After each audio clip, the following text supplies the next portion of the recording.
Hola, muy buenas noches. Nosotros somos el grupo número 4. Nuestro tema es la producción de ácido cítrico por medio de la fermentación del hongo. Los integrantes son Jocelyn Aldaz, Leonardo Falconi, Brian Matamoros y Esther Ortiz.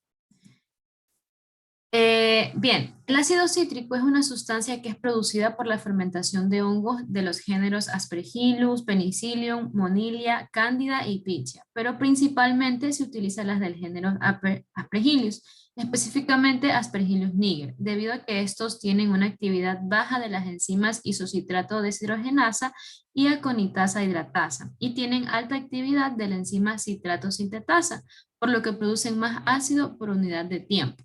Además, para producir el ácido cítrico se necesita una fuente de carbón, que puede ser lactosa en el suero de leche, la sacarosa en la melaza de remolacha y la glucosa en el bagazo de caña de azúcar.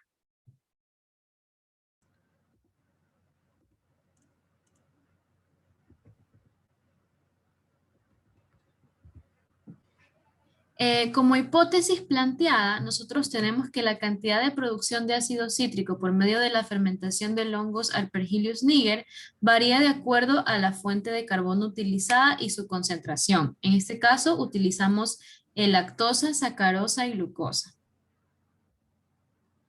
Bueno, en la metodología utilizada empleamos ecuaciones estequiométricas para hallar los coeficientes que nos ayudarán a balancear la ecuación. Como ya se mencionó antes, el microorganismo seleccionado fue Aspergillus niger. Para hacer la simulación, hicimos uso del programa SuperPreDesign para simular el proceso de fermentación, utilizando el medio de cultivo, las fuentes de nitrógeno y lo que se va a necesitar dentro de un fermentador convencional. Eh, para el procedimiento en general de esta simulación, utilizamos como fuente de nitrógeno el amoníaco, utilizamos 100 kilogramos por batch de agua, y si utilizamos 2 kilogramos batch de sacarosa, 0.5 kilogramos batch de amoníaco y 0.01 kilogramos batch de biomasa. La temperatura inicial fue fijada desde 30 grados centígrados hasta una temperatura final de 37 grados centígrados. En la búsqueda bibliográfica encontramos la tasa de rendimiento que utilizamos, que fue de 0. La tasa de crecimiento, perdón, de 0.082 horas a las -1. Como ya se mencionó también, las fuentes de carbono que utilizamos fueron las de lactosa, sacarosa y glucosa, y estas fueron variando sus concentraciones durante la simulación. Entonces, un rápido ejemplo de lo que se realizó en la simulación fue, tenemos aquí el SuperPreDesign, tenemos, por ejemplo, ya el fermentador como medio de cultivo. En los medios del fermentador tenemos el amoníaco, la biomasa, la sacarosa y el agua.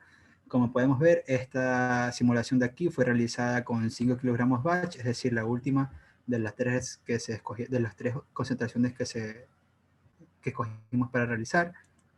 Como valores durante la fermentación, tenemos que la temperatura final fue de 37 grados, el tiempo de fermentación específicamente para esta carga de 5 kilogramos batch fue de 72 horas, ya que al hacer de 24 horas no hallamos el resultado final, sino que tuvimos que alargar el tiempo de horas para ver en qué momento se acababa la producción de ácido cítrico. Entonces, aquí tenemos las reacciones eh, con los coeficientes estequiométricos calculados que les voy a mostrar a continuación para el caso de la glucosa.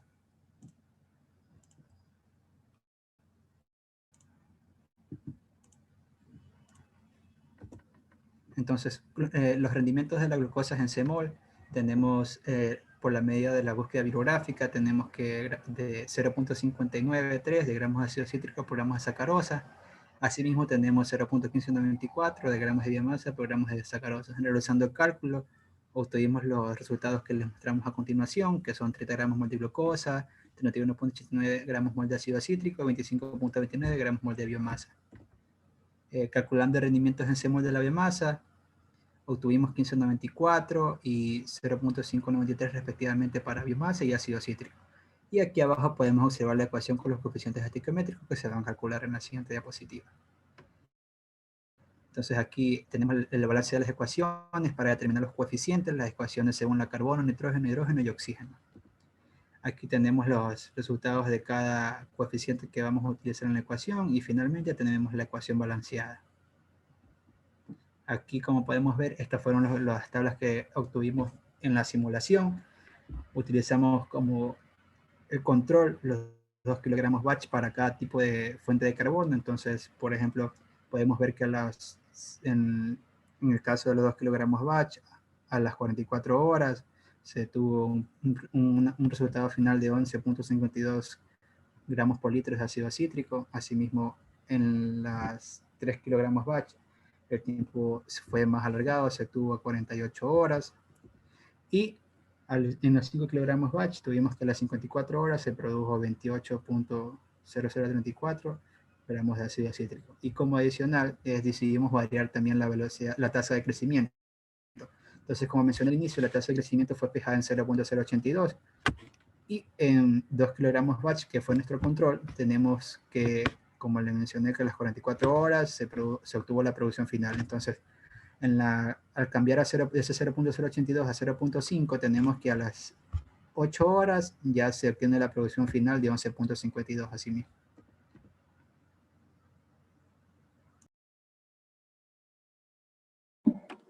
Como en el proceso anterior, se sacaron los rendimientos, en cambio, en este caso sería el de la sacarosa.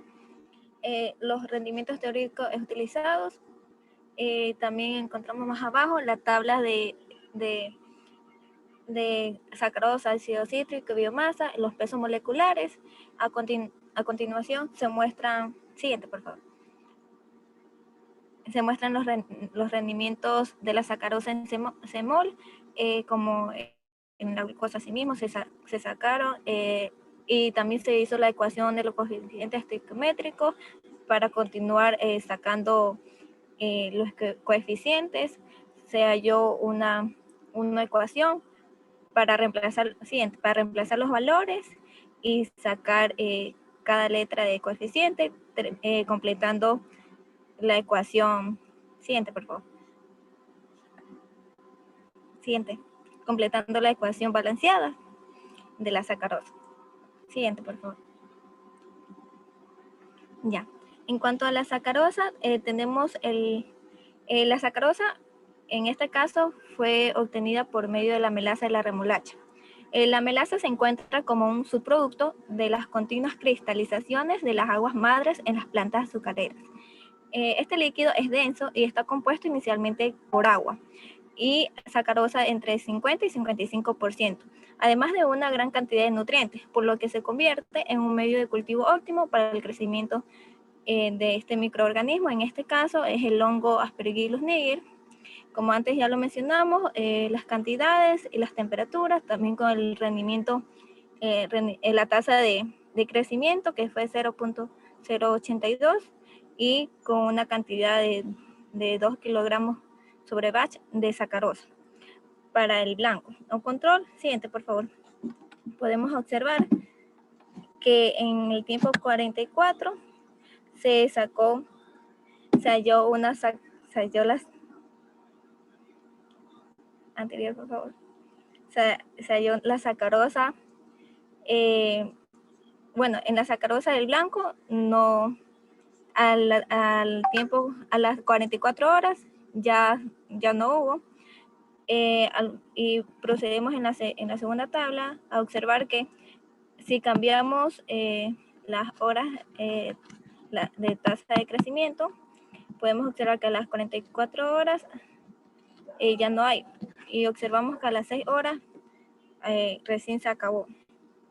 Ya, y para la tercera tabla, que si aumentamos un kilogramo más de sacarosa, podemos observar que a las 44 horas todavía se produce ácido cítrico y todavía tenemos sacarosa que ya poco a poco se está consumiendo por el hongo. Volvemos a observar en el blanco que a las 6 horas tenemos sacarosa, 19 de sacarosa, y que a las 16 horas tenemos 17 de sacarosa. Y si observamos que si cambiamos la tasa de crecimiento, esta a las 6 horas ya no tiene sacarosa. Entonces lo que podemos decir que si aumentamos la tasa de crecimiento, el consumo de sacarosa es de 6 horas en el medio, ocasionando limitaciones de crecimiento del microorganismo, por lo que los valores del ácido cítrico y biomasa, como los observamos, se vuelven constantes.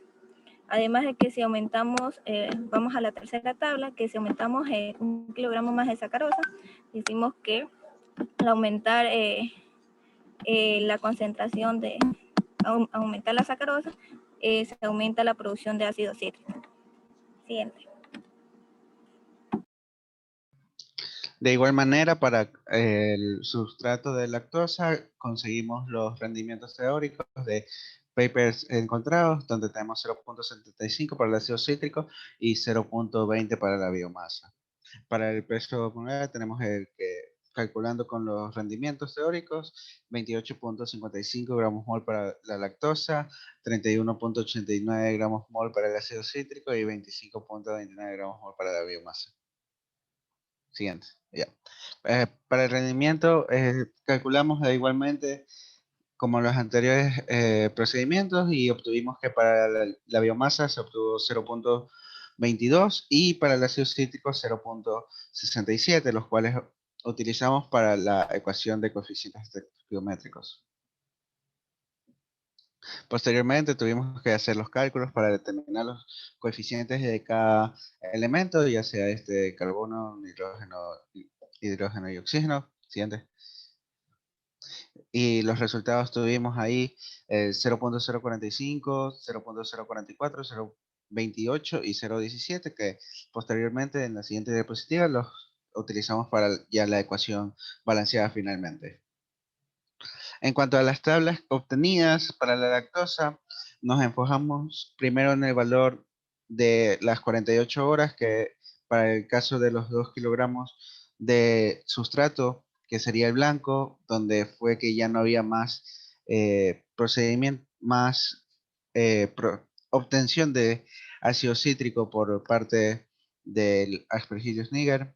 En cambio, para cuando teníamos 3 kilogramos, teníamos que ya a las 51 horas ya se acababa, y para los 5 kilogramos teníamos que a las 60 horas se acababa, con un total de 31 gramos por litro de ácido cítrico. Sin embargo, otro tiempo a remarcar es las 10 horas, debido a que en la parte teórica remarcaban que este hongo podía obtener hasta 5.7 del suero de leche en un valor de sustrato de 160 gramos por litro. Sin embargo, remarcaban que este suero de leche era anteriormente procesado para facilitar el proceso de obtención de ácido cítrico. Finalmente, aquí podemos observar una comparación entre las concentraciones de sacarosa, lactosa y glucosa, que podemos ver que a las 42 horas la mayor producción de ácido cítrico se dio en la glucosa, siendo 10.83 gramos por litro. Sin embargo, finalmente la sacarosa es la que obtiene mayor concentración de ácido cítrico a las 43 horas, es decir, en un menor tiempo. En la siguiente diapositiva mencionamos algunas de las conclusiones, que dice que el Aspergillus niger es un microorganismo que permite la obtención de una alta cantidad de ácido cítrico. Al aumentar la tasa de crecimiento de Aspergillus niger, el consumo de sacarosa se vuelve inmediato, agotándose la fuente de carbono, ocasionando que el microorganismo ya no continúe produciendo ácido cítrico. Y finalmente, al comparar la producción de ácido cítrico utilizando sacarosa, lactosa o glucosa, se obtiene que la sacarosa es aquella que tiene una mayor producción en menor tiempo. Gracias.